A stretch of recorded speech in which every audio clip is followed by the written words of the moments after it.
አሁን ላለንበት የቅዱስ ቤተክርስቲያን ችግሮች መነሻ የሆኑ የአሰራር ክፍተቶችም ባሳለፍናቸው 60 ዓመታት መፈጠራቸው አልቀረም ከነዚህም ውስጥ ዋነኛው ጉዳይ የቅዱስ ቤተክርስቲያን አባቶችን ከየአካባቢው ከማፍራት ይልቅ ከአንድ ወገን ብቻ በመሾም ለኦሮሚያ ለደቡብ ምስራቅና ምዕራብ እንዲሁም ውጭ አገራት ሲላኩ ነበር ይህ ደግሞ የህዝቡን ባህልና ቋንቋ ባለማወቃቸው ለምእመናን እምነት መዳከም ከፍተኛ አስተዋጽኦ እንዳደረገና ህዝቡን የቅዱስ ቤተክርስቲያን ባይታዋር አድርጓት ቆይቷል ከዚህም ውጪ ለአንድ ወገን ሲሆን ከአካባቢው ተወላጅና ቋንቋውን የሚችል መርጠው ይሾማሉ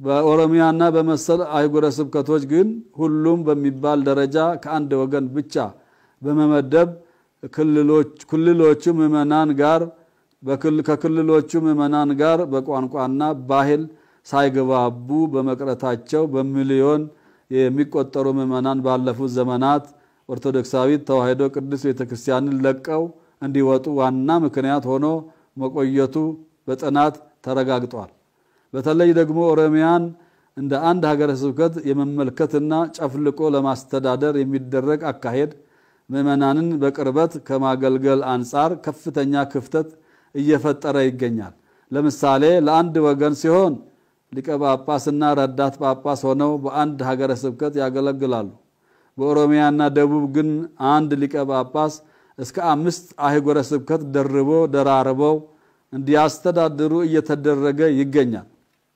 በግንቦት 2013 ዓመተ ምህረት በተደረገው የሲኖዶስ ጉባኤ ደግሞ ደርበው ከሚሰሩት ሀገረ ስብከት ሁሉ ደሞዝ ወንበር እና የመስተንግዶ በሙሉ እንዲከፈላቸው ተወስነዋል ይህም አንድ ሊቀ ጳጳስ ብዙ ሀገረ ስብከት ደርበው እንዲይዙ መደረጉ አገልግሎት እንዲዳከምና ህዝበ ክርስቲያኑ እንዲበተን አድርጎ ይገኛል ብፁዕ ወቅዱስ አቡነ ጳውሎስ ዘመን የተወሰነ መሻሻል ቢኖርም አሁን ባለንበት ዘመን ግን ከበፊቱ የባሰ በኦሮሚያና በመሰል የሀገሪቱ ክፍሎች ቅዱስ ቤተክርስቲያንን ከማስቀጠል አንፃር ከፍተኛ ስጋት የፈጠሩ ጉዳዮች እየተከሰቱ ይገኛሉ እነዚህም ችግሮች እንዲቀረፉ በየዘመኑ ሲጠየቁ ኖረዋል በተለያዩ ዘመናት የተጠየቁ ጥያቄዎች በጎ ምላሽ አለማግኘታቸው ምእመናን በሚገባቸው በአፍ መፍቻ ቋንቋቸው ወንጌልን ለመማር እና ሥርዓተ አምልኮ ለመፈጸም እንዲሁም ለመገልገልና ለማገልገል ከአጥቢያ ቤተክርስቲያን ጀምሮ እስከ መንበረ ፓትርያርክ ድረስ በየዘመናቱ ጥያቄዎች በማቅረብ ሲንገላቱ መቆየታቸው ያደባባይ ምስጢር ነው ያለ ስማ በለውና ያለ አስተርጓሚ ንስሐ መግባት አለብን ከሚለው ጥያቄ አንስቶ እስከ ቅርቡ በቋንቋችን የሚያስተምሩን የሚባርኩንና ክህነት የሚሰጡን ብፁዓን አባቶች ይሾሙልን የሚሉ ብዙ ጥያቄዎች ቀርቦ ምላሽ አላገኙም ስለሆነም እነዚህ የተጠቀሱትና ሌሎችን የምእመናንን ጥያቄዎችን የ2015 ዓመተ ምህረት ጥቅምት ሲኖዶስ ከመመለስ ይልቅ ህዝብ ምን ያመጣል የሚልና ሌሎች የማይገባ ንግግሮችን በማን አለብኝነት በመናገር የኦርቶዶክሳዊ ተዋሕዶ ቤተክርስቲያን በክልሎቹ የመቀጠል አደጋ ተጋርጦ እንደሚገኝ ስለተገነዘብን የጠፉትን ለመሰብሰብ ያሉትን ለማጽናት ሲባል እኛና መንፈስ ቅዱስ ይህን ታሪካዊ ውሳኔ ወስነናል ውሳኔ አሁን በስራ ላይ ያለው ቅዱስ ሲኖዶስ ከ85 በመቶ በላይ ከአንድ ወገን ተዋቅሮ የሚገኝ በመሆኑ ሁሉን አቀፍ ሲኖዶስ ነው ብሎ መቀበል ባለመቻሉ ሁሉንም የሀገሪቱ ህዝቦች ያቀፈ ቅዱስ ሲኖዶስ ዛሬ አቋቁመን በይፋ ስራ መጀመራችንን እናበስራለን የሀገራችን ህዝቦችና ምእመናን እንኳን ደስ አላችሁ በዚሁ መሰረት የተሰየሙት ብፁዓን ሊቃነ ጳጳሳት ብፁዓን ኤጲስቆጶሳት 26 ናቸው። የድሮ ስማቸውንና የአሁኑ ስማቸውን የተመደቡበትን የሀገረ ስብከታቸውን እጠቁማለሁ። የቀድሞ ስማቸው ቆሞስ አባ ገብረ ማርያም ነጋሳ ብፁዕ አቡነ ገብርኤል ተብሎ በምዕራብ ወለጋ ሀገረ ስብከት ጳጳስ። ቆሞስ አባ ተክለ ሃይማኖት ወልዱ ብፁዕ አቡነ ባስልዮስ ተብሎ የድሬዳዋ ሀገረ ስብከት ጳጳስ። ቆሞስ አባ ገብርኤል ወልደ ዮሐንስ ብፁዕ አቡነ ጢሞቴዎስ ጉራጌ ሶዶ ሀገረ ስብከት ጳጳስ። ቆሞስ አባ ገብረ እግዚአብሔር ታደለ ብፁዕ አቡነ ዳንኤል ተብሎ ምዕራብ ብፁዕ አቡነ ጳውሎስ ተብሎ ምዕራብ አርሲ ሀገረ ስብከት ጳጳስ። ቆሞስ አባ ሚካኤል ገብረ ማርያም ብፁዕ አቡነ ኤልሳ ተብሎ ከምባታ ሀገረ ስብከት ጳጳስ። ቆሞስ አባ ኃይሉ እንዳለ ብፁዕ አቡነ ገሪማ ተብሎ ምስራቅ ሐረርጌ ሀገረ ስብከት ጳጳስ። ቆሞስ አባ ተክለ ማርያም ስሜ ብፁዕ አቡነ ተክለ ሃይማኖት ተብለው ጉጂ ሊበን ሀገረ ስብከት ጳጳስ። ቆሞስ አባ ኃይለ ኢየሱስ መንግስቱ ብፁዕ አቡነ እዝራ ተብለው ከፋ ሀገረ ስብከት ጳጳስ። ቆሞስ አባ ወልደ ኢየሱስ ኢፋ ብፁዕ አቡነ ኢያሱ ተብለው ቄለም ወለጋ ሀገረ ስብከት ጳጳስ። ቆሞስ አባ ጳውሎስ ከበደ አሁን ብፁዕ አቡነ ዳንኤል ተብለው ሀዲያ ሀገረ ስብከት ጳጳስ። ቆሞስ አባ ወልደ ኢየሱስ ተስፋዬ ኃይለ ኢየሱስ ተስፋዬ ብፁዕ አቡነ በርሱማ ተብለው ምስራቅ ወለጋ ሀገረ ስብከት ጳጳስ። ቆሞስ አባ ወልደ ኢየሱስ ገለታ ገብረ ኢየሱስ አባ ገብረ ኢየሱስ ገለታ አሁን ብፁዕ አቡነ ሚናስ ተብሎ ሆሮ ጉድሩ ወለጋ ሀገረ ስብከት ጳጳስ። ቆሞስ አባ ጸጋ ዘአብ አዱኛ ብፁዕ አቡነ ኤጲፋኒዮስ ተብለው የምሁር ገዳም የበላይ ኃላፊ ጳጳስ።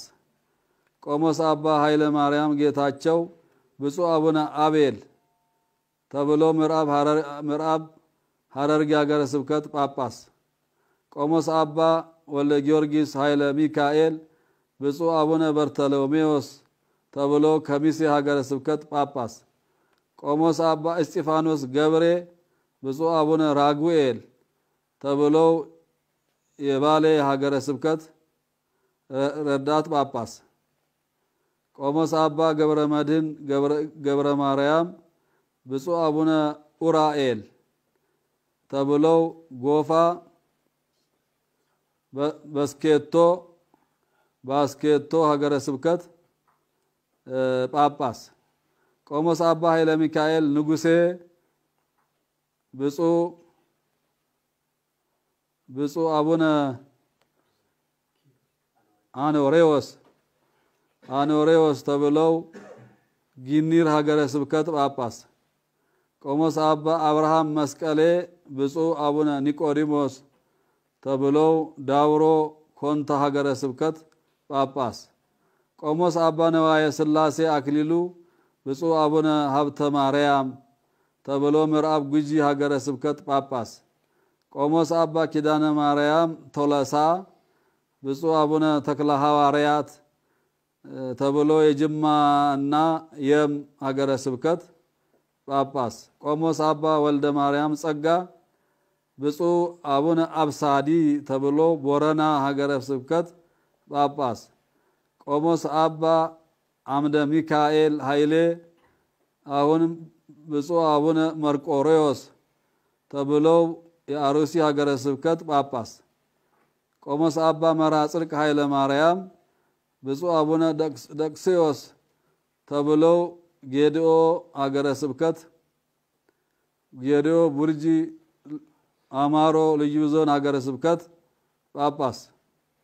ቆሞስ አባ ሞገስ ኃይለ ማርያም ብፁዕ አቡነ ኤፍሬም ተብለው የመናገሻ አምባ ቅድስት ማርያም ጋራ መድኃኔ ዓለምና ደብረ ፀሐይ ቅዱስ ጊዮርጊስ ቤተክርስቲያን የበላይ ኃላፊ ጳጳስ ቆሞስ አባ ገብረ ኢየሱስ ንጉሴ ብፁዕ አቡነ አልዓዛር ተብሎ የቡኖ በደሌ ሀገረ ስብከት ጳጳስ ተብለው በዛሬው ዕለት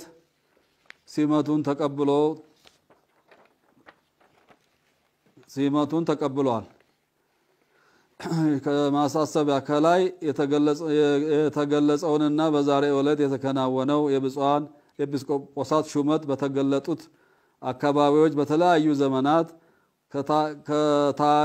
ከታዩ ችግሮች አንፃርና ወደፊት ኦርቶዶክሳዊ ተዋሕዶ ቤተክርስቲያንን ከማስቀጠል አንፃር የቅድስት ቤተክርስቲያናችንን ዶግማና ቀኖና ሕገ ደንብ ትውፊት በጠበቀና እንዲሁም ፍትሐ ነገሥቱ በሚያዘው መሰረት ለቅድስት ቤተክርስቲያንና ምእመናኖቿ በክልሎቹ ውስጥ ጸንቶ ለመቀጠል የሚበጅ ነው ብለን የወሰነው ውሳኔ እኛና አባቶች እኛ አባታዊ ኃላፊነታችንን ለመወጣት መሆኑን ሁሉም ሰው እንዲገነዘብልን እንፈልጋለን። ዛሬ እነዚህ የተሾሙት ብፁዓን ኤጲስቆጶሳት የተመደቡበትን ቦታ ቋንቋና ባህል ጠንቅቀው የሚያውቁ እና አክብረው የሚያገለግሉ መሆናቸውን እየገለጽ ህዝቡም ያለ ስማ በለው እንዲያገለግሉ አደራ ተቀብለዋል። በቀጣይም እነዚህ ዛሬ ለተሾሙት ብፁዓን ኤጲስቆጶሳት ሁሉም ባለድርሻ አካላት አስፈላጊውን ትብብር እንዲያደርግላቸው በዚሁ አጋጣሚ እናሳስባለን።